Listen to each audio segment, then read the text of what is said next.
Le jour où mon monde s'est écroulé commença par un matin parisien ordinaire de printemps, avec le bruit familier des voitures sur les pavés et l'odeur du café qui montait de la boulangerie d'en bas.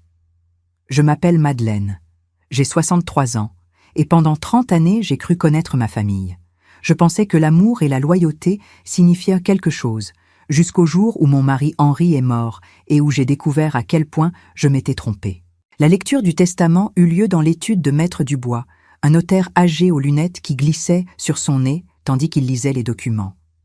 J'étais assise dans un fauteuil de cuir usé, les mains entrelacées sur mes genoux, essayant de contrôler mes nerfs. Ma fille Séverine était à mes côtés, vêtue d'un tailleur noir coûteux que je ne me souvenais pas lui avoir vu porter auparavant. Sa posture était rigide, expectative. « Bien », commença Maître Dubois en s'éclaircissant la gorge. « Je procède à la lecture des dernières volontés de M. Henri Moreau. » Mon cœur battait fort. Henri et moi avions été mariés pendant 25 ans. Nous avions travaillé ensemble pour construire une vie, un foyer, un avenir. Naturellement, j'avais supposé que tout serait divisé équitablement, ou que peut-être la plus grande partie me reviendrait, considérant que Séverine avait déjà sa propre carrière d'avocate prospère. « À ma chère épouse Madeleine, » lut Maître Dubois, et je me redressai. « Je lègue la propriété de Seine-et-Marne, route de Fontainebleau, avec tout son contenu. » Je fronçai les sourcils. Cette propriété était une vieille bâtisse délabrée qu'Henri avait héritée de son père des années auparavant. Nous n'en avions jamais rien fait, car elle nécessitait trop de travaux. « À ma bien-aimée fille Séverine, » continua Maître Dubois, « je lègue l'appartement familial avenue Mozart, tous les comptes bancaires, investissements et la somme totale de 6 millions d'euros. » Le monde s'arrêta. 6 millions d'euros. L'appartement où j'avais vécu pendant 25 ans, tout ce que nous avions construit ensemble. Séverine avait tout reçu, et moi, j'avais reçu une propriété qui tombait en ruine. « Il doit y avoir une erreur, » murmurai-je, ma voix à peine un chuchotement. Séverine se tourna vers moi avec un sourire qui n'atteignait pas ses yeux. « Il n'y a pas d'erreur, maman. Papa savait ce qu'il faisait. » Maître Dubois me regarda avec quelque chose qui ressemblait à de la compassion. « Les termes sont très clairs, Madame Moreau. Votre époux a été très spécifique concernant ses volontés. » Nous sortîmes de l'étude en silence. Le soleil d'avril semblait trop brillant, presque cruel. Pendant le trajet de retour à la maison dans le 16e arrondissement, Séverine ne dit pas un mot, mais je pouvais sentir sa satisfaction émaner d'elle comme la chaleur d'un four. Ce soir-là, tandis que je préparais le dîner comme je l'avais fait pendant des décennies, Séverine finit par parler. « Maman, nous devons discuter des arrangements de logement. » Je posai le couteau sur la planche à découper. « Quels arrangements ? » « Eh bien, c'est mon appartement maintenant, et franchement, je pense qu'il est temps que tu aies ton propre espace. » Je la fixai, espérant quelques signes qu'elle plaisantait. « Séverine, c'est ma maison depuis 25 ans. C'est ici que j'ai construit ma vie avec ton père. Papa n'est plus là, » dit-elle froidement. « Et cet appartement est à moi. Maintenant, tu as la propriété. » La propriété n'a pas l'électricité, Séverine, ni l'eau courante. Le toit s'effondre. Elle haussa les épaules, comme si mes problèmes étaient insignifiants. « Alors, il faudra que tu la répares. »« Non, écoute, je ne veux pas que cela devienne désagréable. Je te donne 1 semaine pour faire tes bagages. » Je me sentis comme si j'avais reçu une gifle. 1 semaine. « 1 semaine, » répéta-t-elle, puis elle ajouta avec un sourire glacial. « Considère cela comme une opportunité d'indépendance, maman. Tu as toujours dit que tu voulais plus de temps pour toi. » Les jours suivants furent un tourbillon de confusion et de douleur. J'empaquetais mes affaires personnelles, les photographies de famille, les vêtements qui rentraient dans 2 valises. Séverine supervisait tout comme un faucon, s'assurant que je n'emportais rien qu'elle considérait comme précieux. « Ça non », me dit-elle quand j'essayais de prendre le service de porcelaine que ma mère m'avait donné. « Cela fait partie de la maison. » C'était à ma mère, Séverine. Et maintenant, cela fait partie de mon héritage. Le dernier jour, tandis que je chargeais mes valises dans ma vieille Citroën, Séverine sortit de l'appartement. Elle portait une robe de créateur neuve et des bijoux que je ne reconnaissais pas. « J'espère que tu comprends que ce n'est pas personnel, maman, » dit-elle, mais son ton suggérait le contraire. Papa avait évidemment ses raisons pour faire cela. « Et quelles crois-tu que furent ces raisons ?» demandai-je, ma voix se brisant légèrement. Séverine s'approcha de moi et pendant un moment, je pensais qu'elle montrerait enfin un peu de compassion. Au lieu de cela, son expression se durcit. Peut-être parce qu'il s'est finalement rendu compte que tu avais toujours été un fardeau, dépendant toujours de lui, ne contribuant jamais vraiment. Peut-être voulait-il s'assurer que moi, qui ai vraiment fait quelque chose de ma vie, j'ai ce que je méritais. Ces mots me frappèrent comme des balles. Séverine, j'ai sacrifié ma carrière pour t'élever. J'ai quitté mon travail pour être femme au foyer, parce que toi et ton père le vouliez ainsi. Personne ne t'a forcé à faire quoi que ce soit, maman. C'était tes décisions. Je montai dans la voiture, les mains tremblantes. Séverine resta dans l'entrée, me regardant m'éloigner du seul foyer que j'avais connu en tant qu'adulte. Quand j'arrivai à la propriété de Seine-et-Marne, le soleil se couchait. La structure paraissait encore plus délabrée que dans mes souvenirs.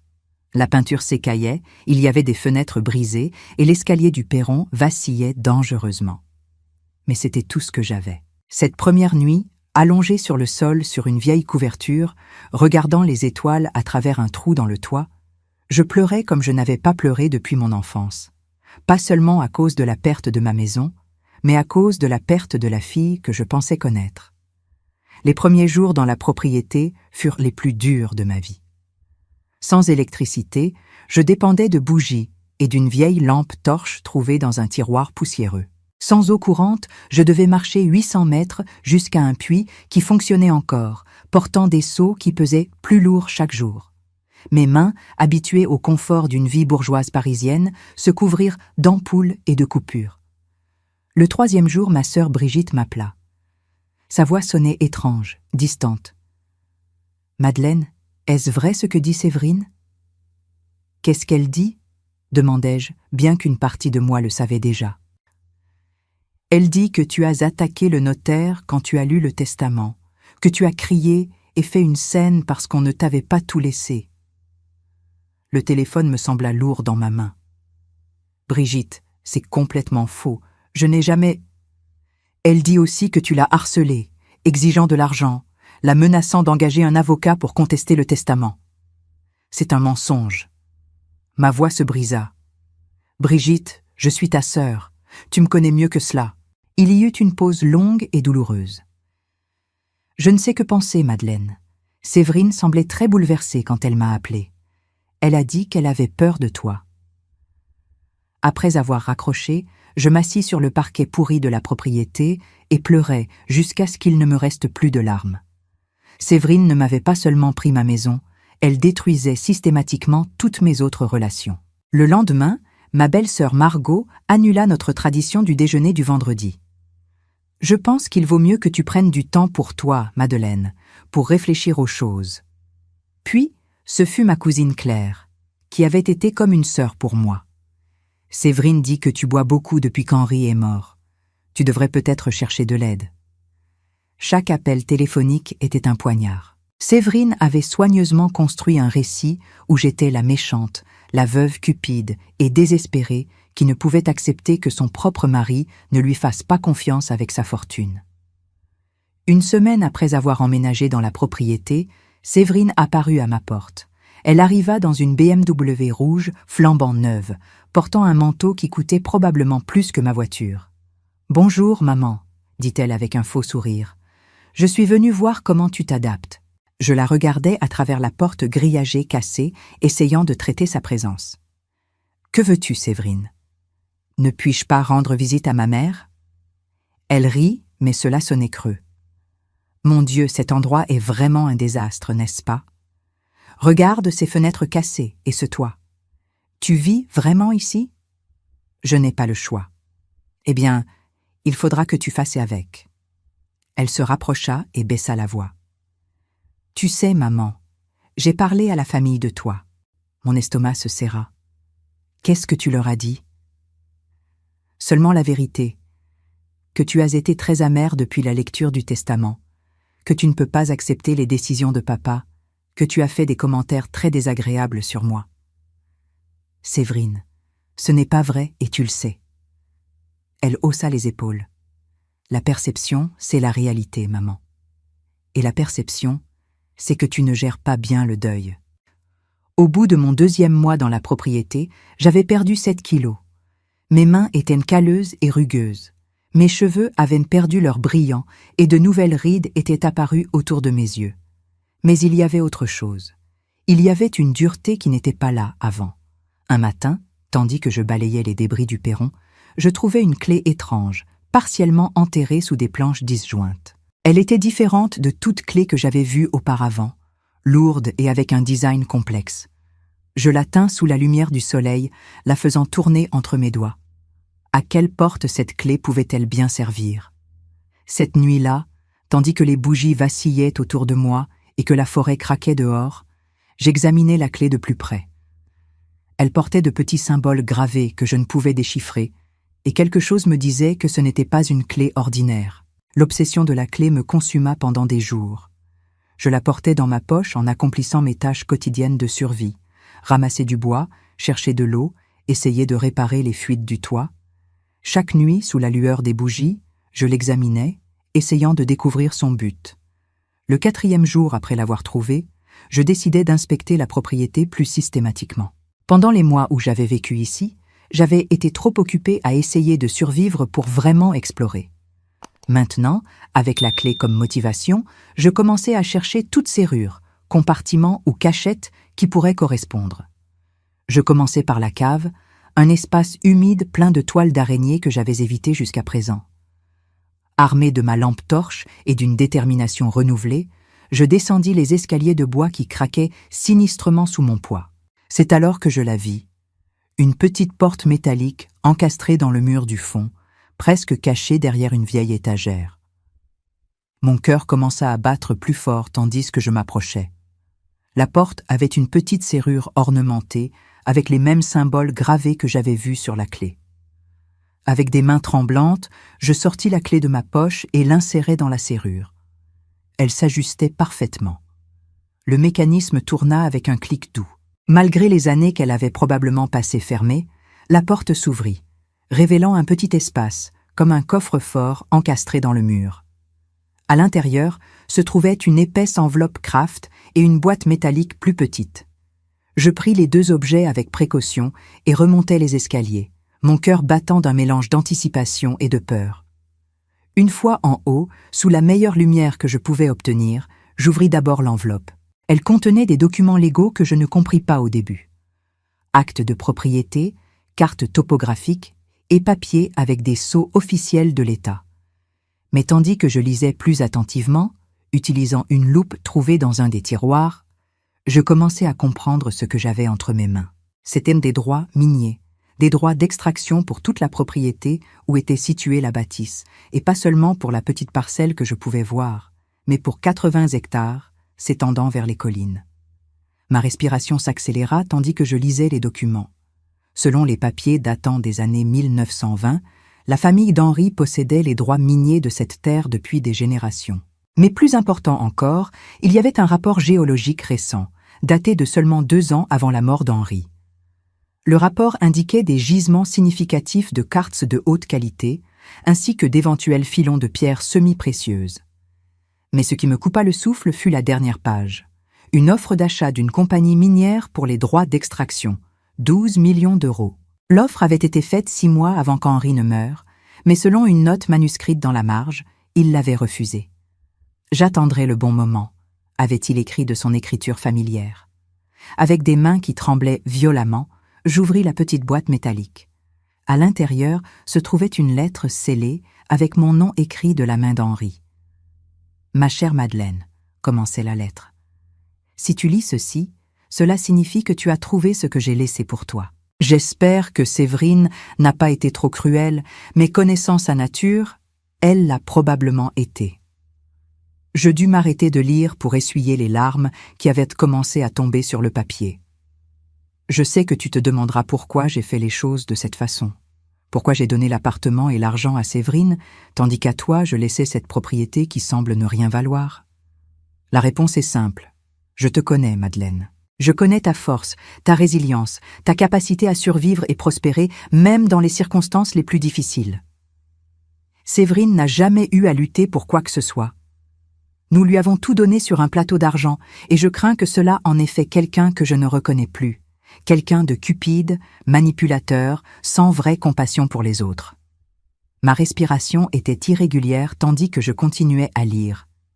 Mais toi, mon amour, tu as quelque chose que Séverine n'aura jamais, une vraie force intérieure. Je savais que si quelqu'un pouvait survivre dans cette propriété assez longtemps pour trouver ce trésor, ce serait toi. Considère cela comme une épreuve finale, une que Séverine n'aurait jamais réussi. Les droits miniers de cette propriété valent bien plus que l'appartement et l'argent que j'ai laissé à Séverine, mais plus que cela, ils sont ta liberté, ton indépendance, ton opportunité de vivre le reste de ta vie selon tes propres termes, sans dépendre de personne. Cette nuit-là, pour la première fois depuis des mois, je ne me sentis ni désespérée, ni abandonnée. Je me sentis puissante. Pendant les semaines suivantes, j'étudiais discrètement le comportement de Séverine. Dans un quartier comme le 16e arrondissement, les nouvelles voyagent vite. Ce que j'entendis ne me surprit pas, bien que cela aurait dû. Cette Séverine Moreau dépense de l'argent comme si cela n'allait jamais se terminer, murmura Madame Dupont dans la file du Monoprix. Elle a acheté 3 voitures le mois dernier.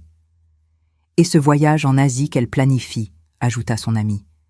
2 mois dans les meilleurs hôtels. Cela doit coûter une fortune. Ma nièce travaille chez Cartier, continua Madame Dupont. Elle dit que Séverine y est allée 4 fois, achetant des colliers et des bracelets qui coûtent plus que mon salaire annuel. 6 mois après avoir emménagé dans la propriété, j'avais vendu les droits miniers à la compagnie minière la plus fiable pour 15 millions d'euros, après une négociation soigneuse qui m'assurait également des royalties futures. Mais je gardais ma vie simple, du moins en apparence. Un soir d'automne, je reçus l'appel que j'attendais. « Maman !»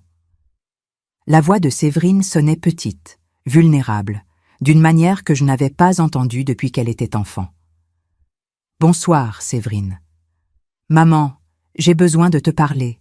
Est-ce que je peux venir te voir ? » ?»« Quand ? » ?»« Maintenant, c'est urgent. » 1 heure plus tard, j'entendis le son familier de sa voiture s'approchant par le chemin de terre, mais quand je sortis sur le perron, je vis que ce n'était plus la BMW rouge.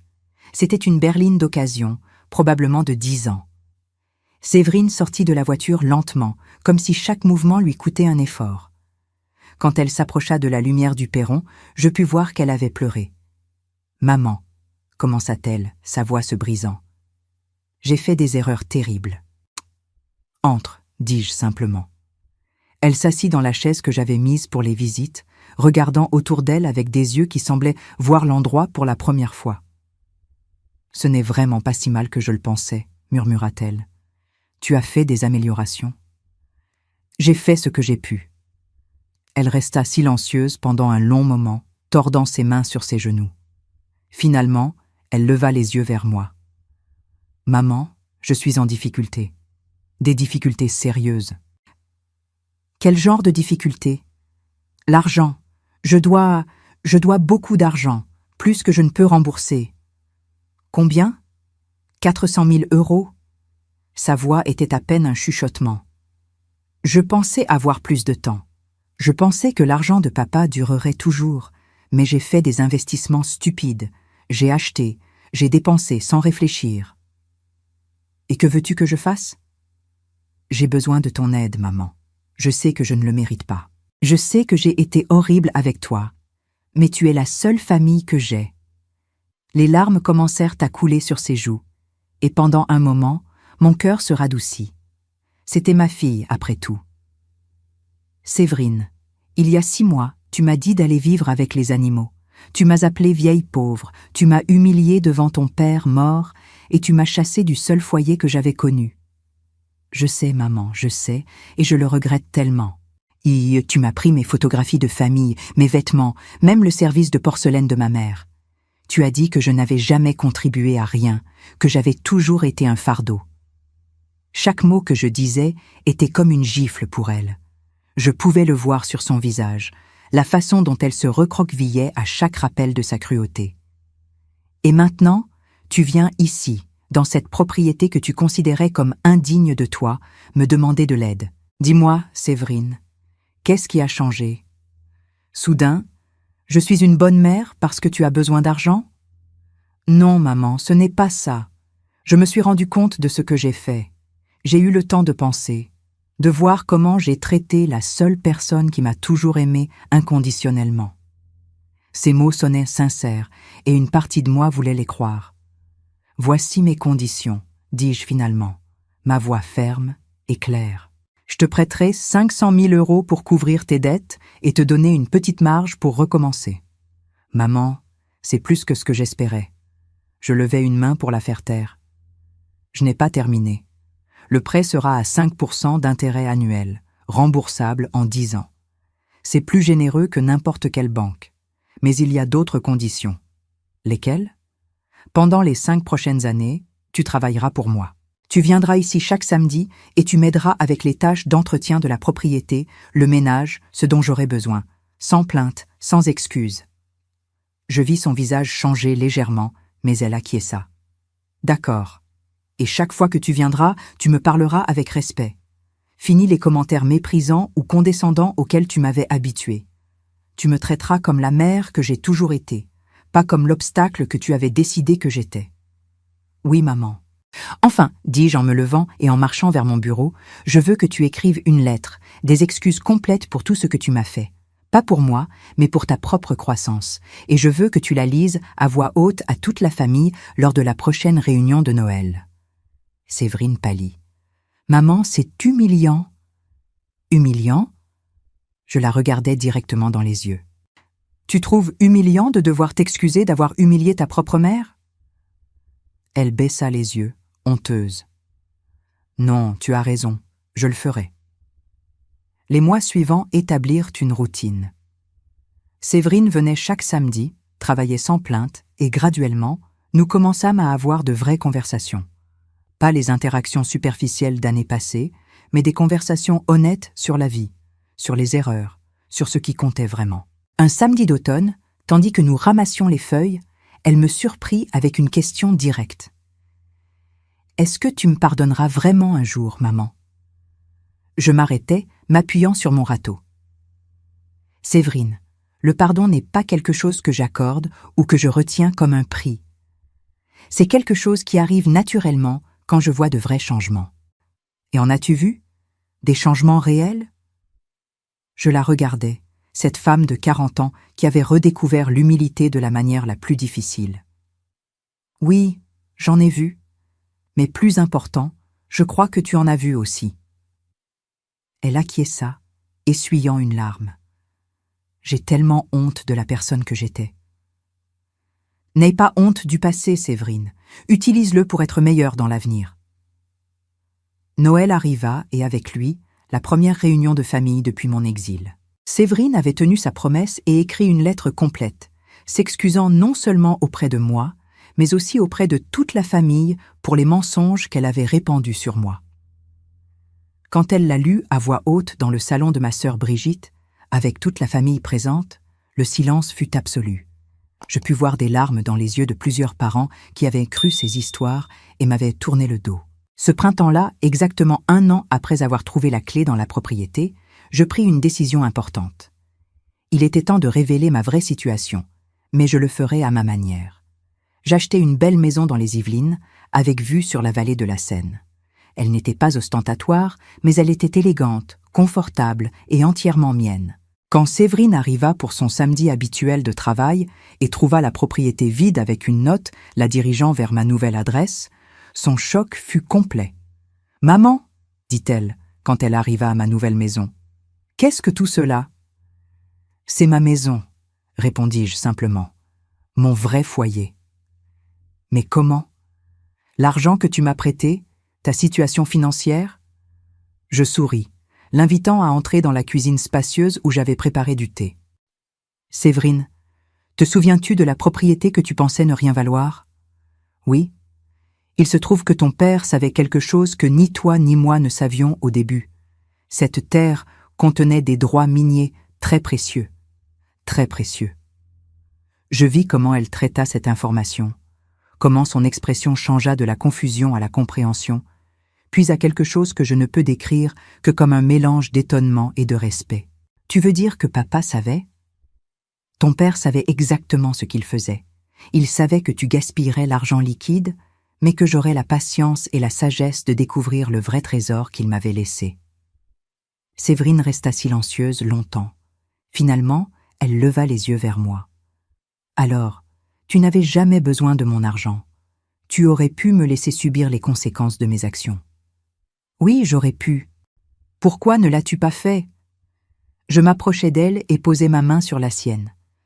« Parce que malgré tout ce qui s'est passé, tu restes ma fille, et parce que je croyais que la personne que tu étais autrefois existait encore quelque part en toi. » Les larmes commencèrent à couler sur ses joues. « Je ne le mérite pas. »« Peut-être pas, » dis-je doucement. « Mais l'amour d'une mère ne se base pas toujours sur ce qu'on mérite. » Cet été-là, Séverine finit de rembourser son prêt 3 ans avant l'échéance prévue. Elle avait reconstruit son cabinet d'avocate avec une approche complètement différente, se spécialisant dans l'aide aux familles en crise financière. Elle disait que c'était sa façon de rendre service. Un soir, tandis que j'étais assise sur ma terrasse, observant les lumières de la vallée en contrebas, je réfléchis à l'année extraordinaire qui s'était écoulée. J'avais perdu une famille qui me tenait pour acquise et gagné le respect d'une fille qui avait appris à me valoriser. Henri avait eu raison. J'étais plus forte que quiconque n'avait pensé, y compris moi-même. Et parfois, la plus grande victoire n'est pas d'obtenir ce qu'on veut, mais de découvrir qu'on avait déjà tout ce dont on avait besoin pour être heureuse. Cette nuit-là, regardant les étoiles dans le ciel paisible de l'Île-de-France, je compris enfin la leçon qu'Henri avait voulu m'enseigner. La vraie richesse ne se mesure pas en euros ou en biens matériels, mais dans la capacité à transformer l'adversité en sagesse, la douleur en force et l'abandon en liberté. Mon téléphone sonna, interrompant mes pensées. C'était Séverine. « Maman, je voulais juste te souhaiter bonne nuit et te remercier. » « Pourquoi ? » ?»« Pour ne pas avoir renoncé à moi. Pour avoir vu quelque chose en moi que je ne pouvais pas voir. » Après avoir raccroché, je restais assise dans le silence de la nuit, me sentant plus complète que je ne m'étais sentie depuis des années. Henri avait eu raison. J'étais plus forte que quiconque n'avait pensé, y compris moi-même. Si cette histoire a touché votre cœur, laissez votre like, abonnez-vous à la chaîne, commentez ci-dessous de quelle ville vous êtes et répondez-moi. À ma place, qu'auriez-vous fait ? Votre message peut égayer la journée de quelqu'un.